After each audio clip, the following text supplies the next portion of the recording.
अली बाबा और 40 चोर। हिंदी में कहानी। अध्याय 1। अली बाबा की साधारण जिंदगी।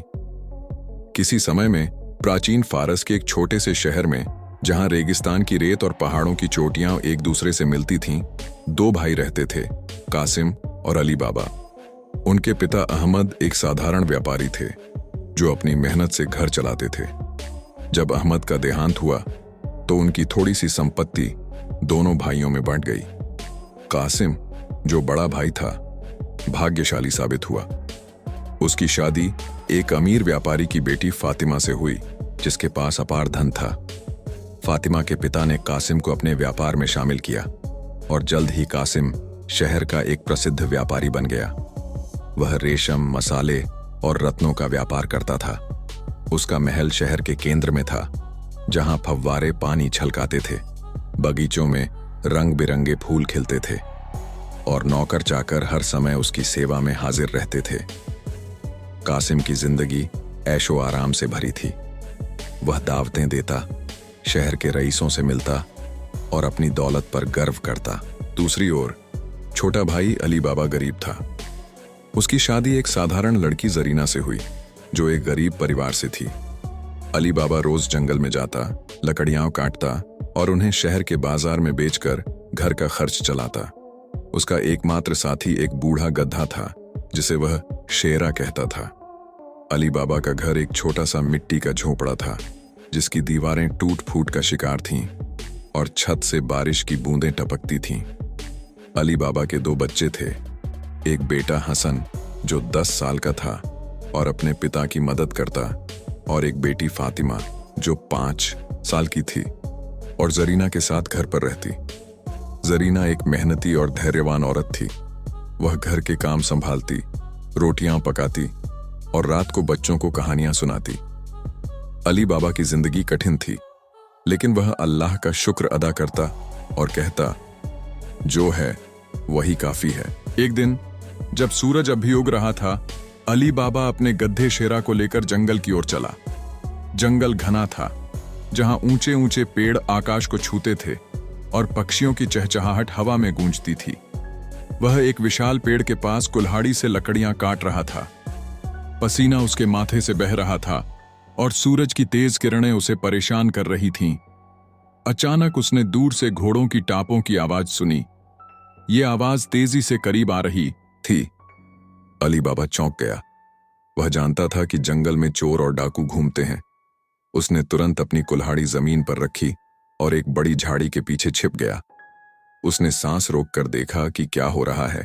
झाड़ी के पीछे से अली बाबा ने देखा कि 40 आदमी एक विशाल चट्टान के पास आकर रुके। ये लोग डाकू जैसे लगते थे। उनके हाथों में तलवारें थीं, कमर में खंजर बंधे थे और चेहरों पर दाढ़ियां थीं। उनका सरदार एक लंबा चौड़ा आदमी था, जिसकी काली दाढ़ी उसके सीने तक लटकती थी। उसकी आवाज गर्जन जैसी थी और आंखों में खौफनाक चमक थी। वह चट्टान की ओर मुड़ा और बोला, खुल जा सिमसिम। अली बाबा की आंखें आश्चर्य से फटी रह गईं जब उसने देखा कि चट्टान हिलने लगी और एक तरफ सरक गई। एक गुफा का दरवाजा खुल गया, जो पहले बिल्कुल नजर नहीं आता था। यह जादू था या कोई यांत्रिक रहस्य, अली बाबा समझ नहीं सका। चोरों ने अपने घोड़ों से बोझ उतारा, जो भारी भारी थैलियों से लदा था। इन थैलियों में सोने के सिक्के, चांदी की सिल्लियां, कीमती पत्थर और रेशमी कपड़े थे। वे सब गुफा में दाखिल हो गए। थोड़ी देर बाद वे खाली हाथ बाहर आए। सरदार ने गर्जन भरी आवाज में कहा, बंद हो जा सिमसिम, और दरवाजा बंद हो गया। चट्टान फिर से अपनी जगह पर आ गई, जैसे कभी खुली ही न हो। चोर अपने घोड़ों पर सवार होकर धूल उड़ाते हुए जंगल की गहराई में गायब हो गए। अली बाबा ने 1 घंटा इंतजार किया ताकि यह यकीन हो जाए कि चोर वापस नहीं आएंगे। उसका दिल जोर जोर से धड़क रहा था।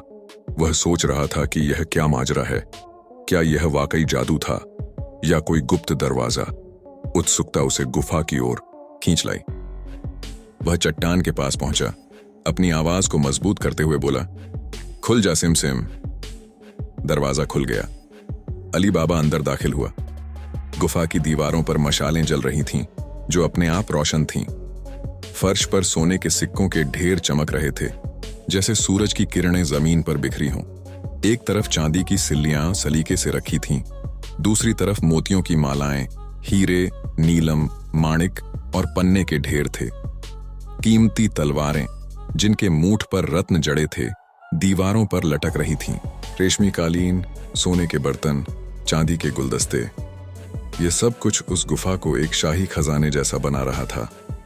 अली बाबा ने सोचा, यह चोरों का खजाना है जो सालों की लूटमार से जमा किया गया। मैं गरीब हूं लेकिन लालची नहीं। अल्लाह ने यह मौका दिया है तो थोड़ा सा ले लूंगा। उसने अपने गधे पर सोने के सिक्कों की 2 थैलियां उड़ा दी। उसे डर था कि ज्यादा ले गया तो चोरों को पता चल जाएगा। वह घर की ओर रवाना हुआ, लेकिन उसके दिल में डर और खुशी दोनों थे। वह सोचता रहा कि यह राज किसी को न बताए, वरना खतरा हो जाएगा। घर पहुंचकर अली बाबा ने दरवाजा बंद किया और जरीना को बुलाया। जरीना, आओ, तुम्हें कुछ दिखाऊं। उसने थैलियां खोलीं। सोने के सिक्के चमकते हुए जमीन पर बिखर गए। जरीना की आंखें आश्चर्य से खुली रह गईं। यह कहां से लाए? क्या यह चोरी का माल है? उसने डरते हुए पूछा। अली बाबा ने पूरी कहानी सुनाई। चोरों का आना, जादुई शब्द और गुफा का खजाना।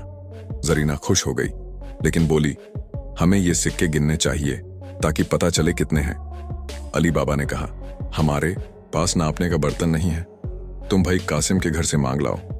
जरीना कासिम के महल गई। कासिम की पत्नी, जो लालची और शक्की थी, ने सोचा, ये गरीब लोग क्या नाप रहे हैं। उसने बर्तन के तले में मोम लगा दिया ताकि कुछ चिपक जाए और उसे पता चले कि वे क्या कर रहे हैं। जरीना बर्तन ले आई। उन्होंने सिक्के नापे और बर्तन वापस कर दिया।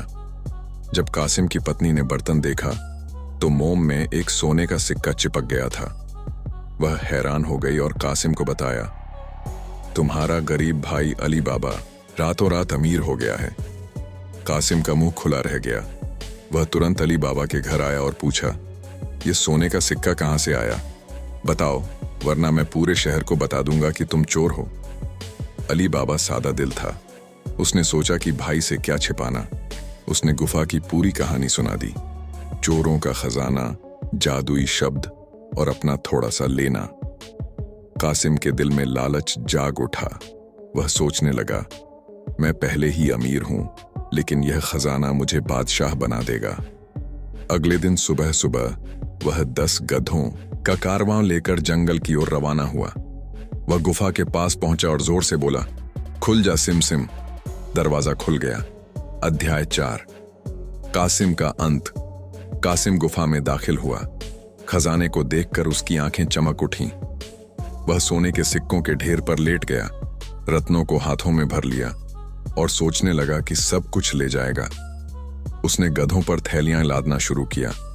वह इतना लालची हो गया कि हर चीज लेना चाहता था, मोती, हीरे, तलवारें, कालीन। लेकिन जब वह बाहर निकलने लगा तो उसे जादुई शब्द भूल गया। वह चीखा, खुल जा तिल तिल, फिर खुल जा जौ जौ, फिर खुल जा मकई। लेकिन दरवाजा नहीं खुला। उसका दिल धक धक कर रहा था। वह गुफा में फंस गया। अचानक चोर वापस आ गए। उन्होंने देखा कि दरवाजा खुला है और अंदर कोई है। सरदार ने अपनी तलवार निकाली और अंदर दाखिल हुआ। कासिम को देखकर वह गुस्से से बोला, तू कौन है जो हमारा राज जानता है?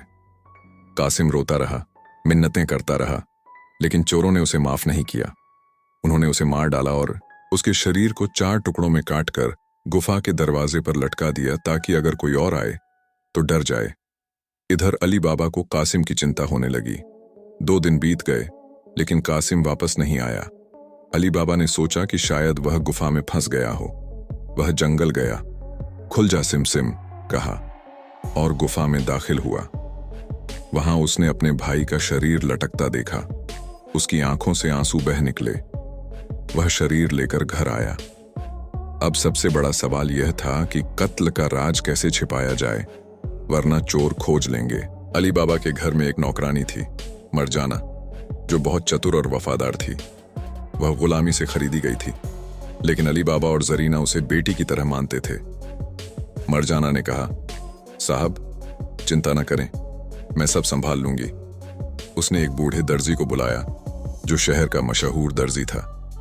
उसकी आंखों पर पट्टी बांधी और उसे घर लाई ताकि वह जगह न देख सके। दर्जी ने कासिम के शरीर को सिल दिया ताकि कोई न जान सके कि उसका कत्ल हुआ था। फिर मरजाना ने शहर के एक डॉक्टर को बुलाया और कहा कि कासिम बीमार था और मर गया। उसने अंतिम संस्कार का इंतजाम किया। कासिम की पत्नी रोती रही, लेकिन अली बाबा ने उसे अपने घर में जगह दी और उसका ख्याल रखा। चोरों को शक हुआ कि कोई और भी राज जानता है। सरदार ने अपने एक चोर को शहर भेजा कि पता करे कि कासिम का शरीर कहाँ गया। चोर दर्जी के पास गया और पूछा कि उसने हाल ही में किसका शरीर सिला।